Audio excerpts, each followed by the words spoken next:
Hello, how are you all doing? I'll be drawing something today, and it's a swordsman from the 1700s type. And anyway, all I want to do is draw something, and at the same time, so that you can hear simultaneously, my explanations on how my thought process is as I'm drawing it.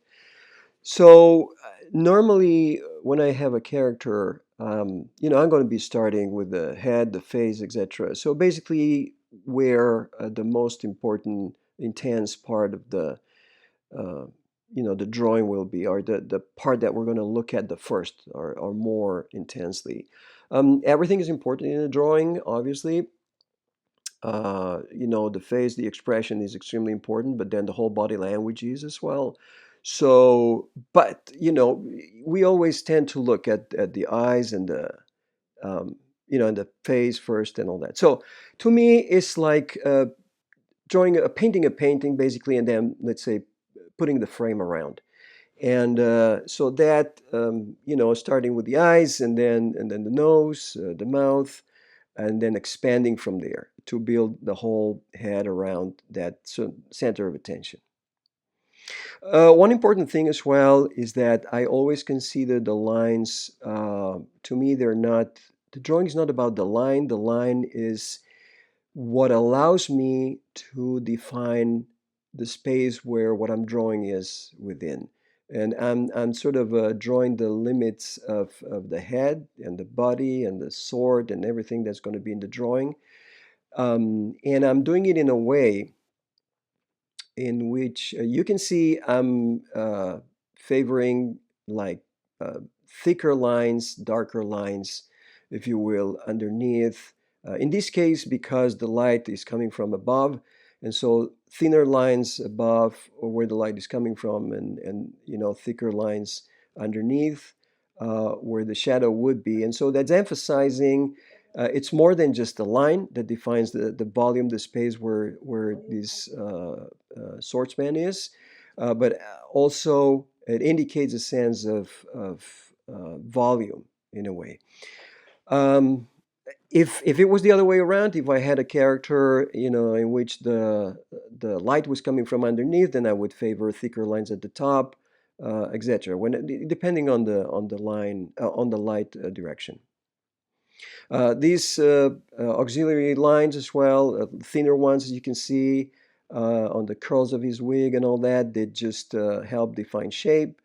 And again, you can see underneath the cheekbones and the chin and all that, I'm favoring darker, lines for what I said earlier.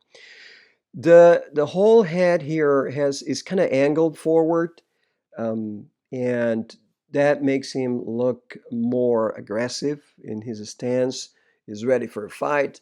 I'm going down towards the neck area right now, and once I'm there, I'm getting to the shoulder.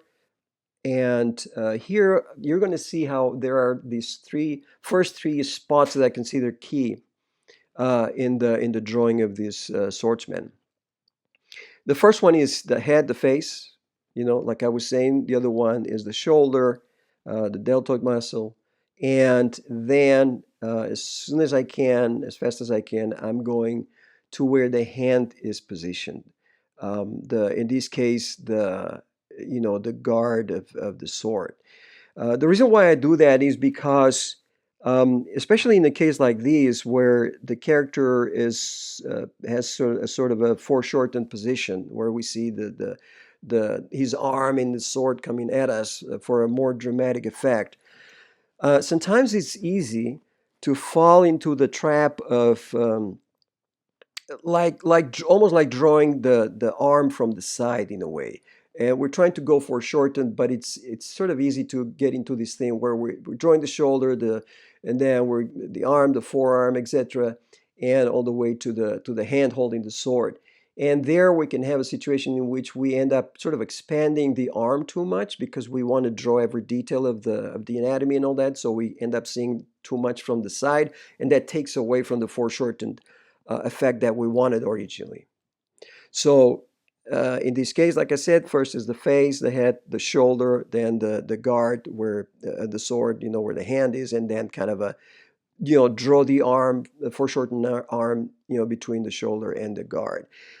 Um, Again, the the folds of the clothing are helping define the shape of the arm, the sort of a quote unquote tubular shape of it, the volume of it, and the tension, because like I'm drawing his left arm here, and we can see that his left arm is kind of a pulling back first, and then at the elbow is, the forearm is coming back at us again in another foreshortened position, adding to the drama and having this sort of triangle now.